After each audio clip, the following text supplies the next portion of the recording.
ये कहानी सीख डॉक्टर सुनील बहल जी द्वारा लिखी गई है और इसे पंजाब बोर्ड ने 8वीं के कार्यक्रम में सम्मिलित किया हुआ है।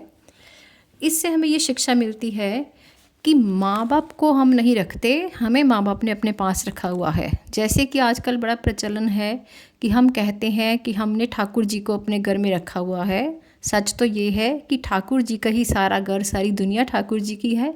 हम उनके घर में रहते हैं, हमने नहीं उनको रखा हुआ। ऐसे ही ये कहानी सामाजिक है रमेश और सुरेश की। रमेश के पास माँ रहती है और रमेश सोचता है कि सुरेश माँ का खर्चा नहीं देता और ना ही माँ को लेने आया है। जब सुरेश आता है तो वो बताता है कि मैं उनको नहीं ले जा सकता क्योंकि मेरी पत्नी नहीं रखेगी और मैं खर्चा भी नहीं दे सकता। दोनों में फिर क्या होता है, बहस हो जाती है कि माँ को कौन रखे। माँ दोनों के लिए एक समस्या बन जाती है। वे दोनों चौधरी साहब के पास जाते हैं। चौधरी साहब कहते हैं कि मैं तो बड़ा सौभाग्यशाली हूँ जिनके पास माँ रहती है। माँ मैंने नहीं रखी हुई, मुझे माँ ने रखा हुआ है। मैं बचपन से ही माँ के साथ रह रहा हूँ। माँ ने मुझे रखा है, ना कि मैंने माँ को रखा है।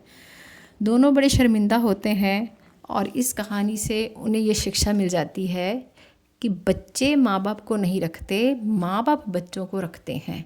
जो ये सोचते हैं कि हमने अपने माँ बाप को रखा हुआ है, वो इस गलतफहमी को अपने मन से निकाल दें। सच तो ये है कि माँ बाप ने ही उन्हें पाला है और माँ बाप ने ही उन्हें बड़ा किया है और माँ बाप ने ही उन्हें रखा हुआ है अपने साथ।